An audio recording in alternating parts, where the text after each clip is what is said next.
Welcome to Mishra, a podcast that communicates with communicators. Is brought to you in association with Digitales. I'm Radha Radhakrishnan. Let's begin.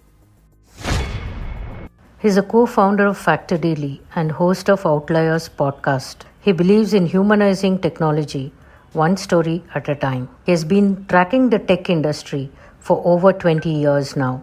I'm in conversation with Pankaj Mishra and we discuss innovation in media and more. Hi Pankaj, welcome to Mrugashira.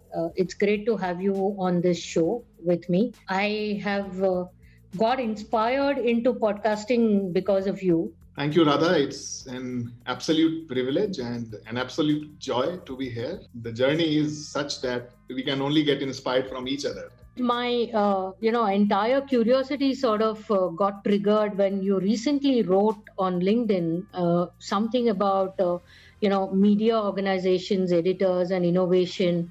How media organizations and particularly editors need to be a little more open to encouraging youth to innovate and disrupt the industry. So just wanted to understand, what has been your journey and why do you feel that there is more to be done when it comes to, disrupting the market or when it comes to fresh ideas in this space? No, absolutely, Radha. But before I jump into it, there are 2-3 things that are important for us to know, because context is the key. Every time we are asking a question or we are trying to understand something, context is the biggest thing that matters. So in this case, for example, let us first understand that disruption in any sector is not something new.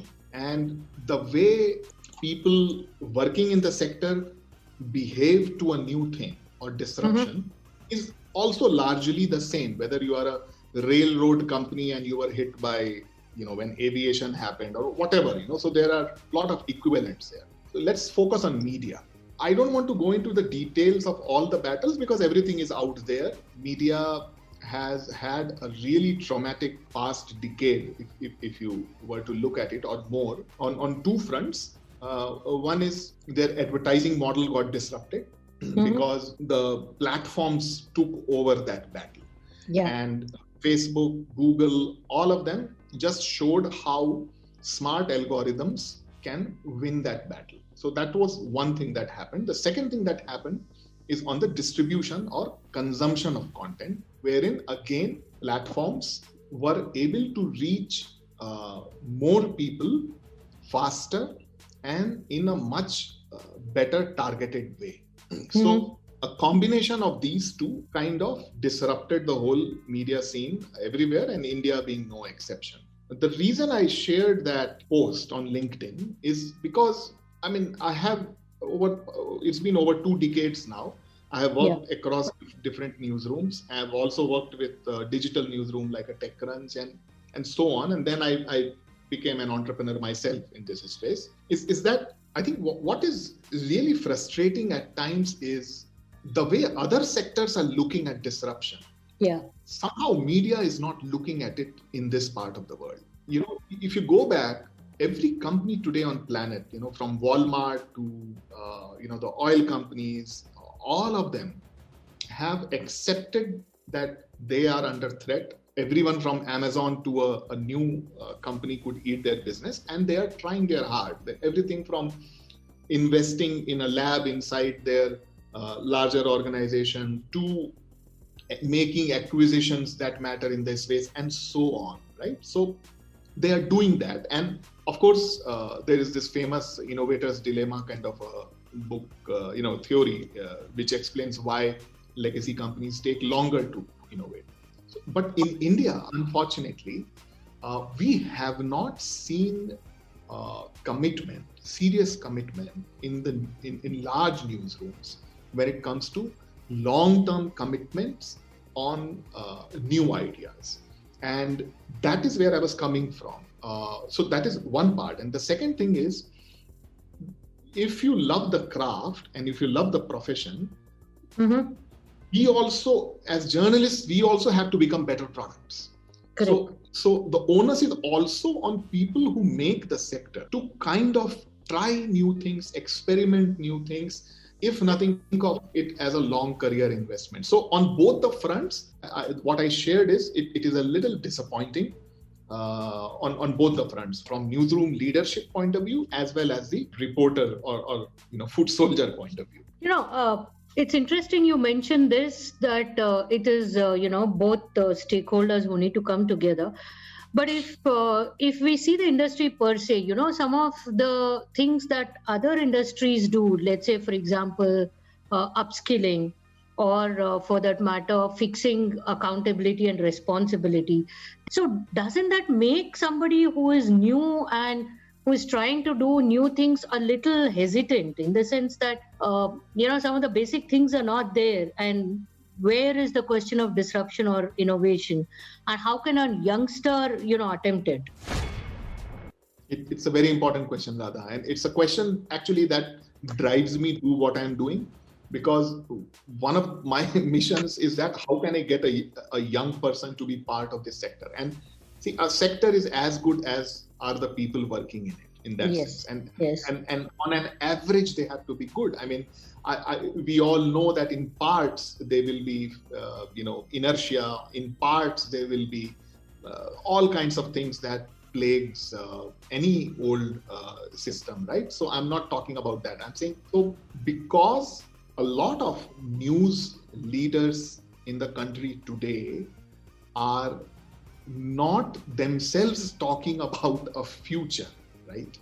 What happens is, if I am new, if I'm young, and I'm looking at them, I don't want to be part of a doomsday scenario. I want to be part of something hopeful, something, even if the battle is hard, I want to be hopeful about what lies on the other side if I survive, right? Now, the problem is not uncertainty. The problem is lack of appetite for trying new things. And a lot of leadership is focused on fighting two kinds of battles. One, of course, is about this far right and left, and everybody is trying to find their pole positioning in that sense. And the second battle is trying to justify their existence on a weekly, monthly, quarterly basis inside their larger organizational leadership. And in these two battles, they're losing sight of playing an important role in shaping the future. Who will shape the future? Who is going to do it brick by brick? And that is my biggest frustration. It is not, see, we all know it is tough. You can't create a massive structure overnight, but you have to work brick by brick. And my question is, who wants to do that? That is my biggest frustration. Yeah, this is almost like expecting elephants to dance. There are some very exciting things that are happening on the horizon. And that starts with the whole definition of media itself. So every time people talk about doomsday scenario in media, they are necessarily referring to media as we know it, from a few decades ago, which is a large newspaper or a massive newsroom and things like that. The starting point is that definition itself is changing. Today, there are OTTs that are doing interesting things. There is entire genre of non-fiction content which is finding a completely new life. Some of the greatest stories, journalistic stories, are being told across different mediums. There are YouTube creators. You name it. So people are not going to wait just because a bunch of people who made the sector yesterday are not doing their bit to shape tomorrow. The world is not going to wait, which is why I believe another way of looking at this is this whole definition of media. What is media? If by media you mean a platform or anything that you want to call it, which kind of shares information, insights in a responsible way, and of course has a code of conduct, engages with its readers or consumers of content, and kind of illuminates people, right? Kind of shines a light on, the places where there is lack of knowledge on a particular topic, subject, and so on. That is media. Today, I see a lot of individuals, I see a lot of platforms doing the same job. So that's how I look at it. I think that is happening. The definition of media itself is undergoing a massive change. And on the other side, we are going to see some very exciting voices. We are going to be looking at some very disruptive storytelling, journalistic storytelling. I'm very hopeful.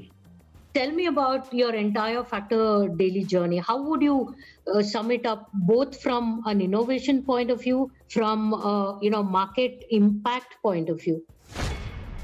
So when we started Factor Daily, we went live in 2016 May. The idea was, how can we tell stories from the intersection of tech and society? Okay. And because a lot of tech reporting was focused on gadget reviews and so on, and we believe that technology is changing everything around us in two ways. One is where there is the dark side of technology, where it weakens the weak. It is kind of an underbelly, right? And the second part is where it shines light, it illuminates, it democratizes, it empowers people with information. So our starting point was that, can we make sense of both these aspects of technology through journalistic reportage, on an ongoing basis. We experimented everything from building the first news bot in Asia to a lot of experiments we did. One of the things in entrepreneurship was that I told myself, if in 3 years we are not profitable, I'm going to put a pause.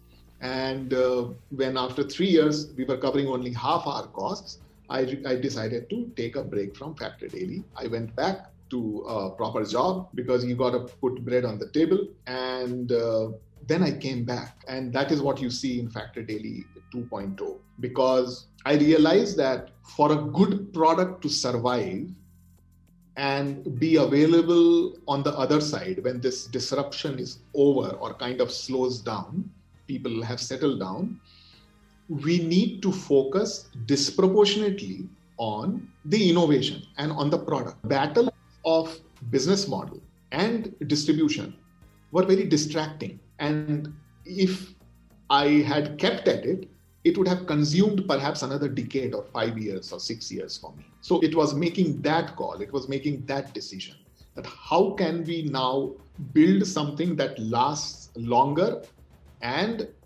crosses this so-called startup valley of death, and wherein we are able to, without any distraction, focus on core innovation on the product itself, and kind of go back to the original mission of journalism, which is basically tell stories that matter and things like that. So in Factor Daily 2.0, we don't have any news cycles for that matter, right? We don't have a daily, weekly, monthly, yearly, anything like that.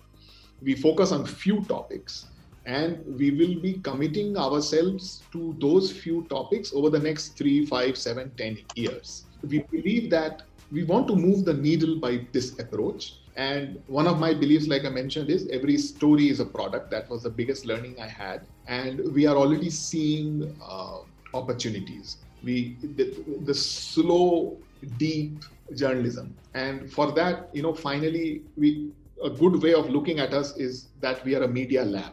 And stories are one of the outcomes for us. What do you mean by a media lab? So, we call ourselves a lab, Factor Daily Media Lab Foundation, in fact, is because labs mean experimentation. Labs mean hunkering down and building things, right? Labs also mean a very solid intersection of technology, journalism, tools, formats, all of that come together. And the first 2 story projects that we launched, and the interactive that we did on Selampur, where your phone goes to die, it was an animation story, animated story. We have learned the entire process of how can you tell a story through animation. And I call it lab for another reason, is because in the coming few months, you will see us open source everything that we are building at FactorDaily. Every tool, every technology, every process will be out there for anyone to learn. And as part of that, we have also started Factor Daily Fellows. We already have our first fellow on board. She's going to focus on the topic of mental health and there are lots of deep intersections it has with technology and science. So those fellows who will come and work on these story projects will have access to all these tools, this power to experiment. And wherever they go back, in whatever form, we believe that it will contribute in kind of creating a new cadre of journalists who will look at the future and who will become better products. Which means that anybody who is interested in telling a good story can be part of FactorDaily and the Media Lab and, tell the story, but not necessarily be committed to the organization as an employee. Absolutely, that model is there. Of course, there are certain things that we are focused on. So our intersections are technology, science, and society. So every story project is at the intersection of one of these. How tech is influencing the society, or how science is shaping the society of people, things like that, right? So that is that one playground that we have. The second thing is what makes a story project. We have a ready reckoner. We have received a lot of interest from people across, not just journalism, but different fields. There are young researchers and people working in different sectors who have reached out to us with their ideas. What makes a story project is that it has to be a topic that is at the intersection of these three things that I talked about: tech, science, and society. The second thing is that it should deserve commitment for the next few years, and not just thinking about it in terms of number of stories, okay, 1 or 2 stories, but keeping at it. Does that topic deserve few years of commitment? If it does, then this is one of the conditions that we look for. And of course, the most important thing for us is code of conduct, ethics, integrity. And the fourth dimension is the domain knowledge itself, because I personally believe that we as journalists are very poor when it comes to domain expertise, and especially on topics like these. So for every story project, we partner with grassroots organization. For electronic waste, we partner with Toxic Links. For our project on CSAM, which is child pornography online, we partner with Aramb India. And going forward, for every story project, we will be doing that. That's interesting, and I look forward to FactorDaily 2.0, and all the best to you, Pankaj. Thanks. It was great talking to you. Grateful to be here, and it's a real privilege, Radha, to be talking and sharing field notes from the battlefield. Hope you enjoy listening to Mrugashira, a podcast for communication folks. Do share your suggestions and feedback on mrugashira@digitales.co.in. Have a great week ahead, and do not forget to tune in next week. Adios.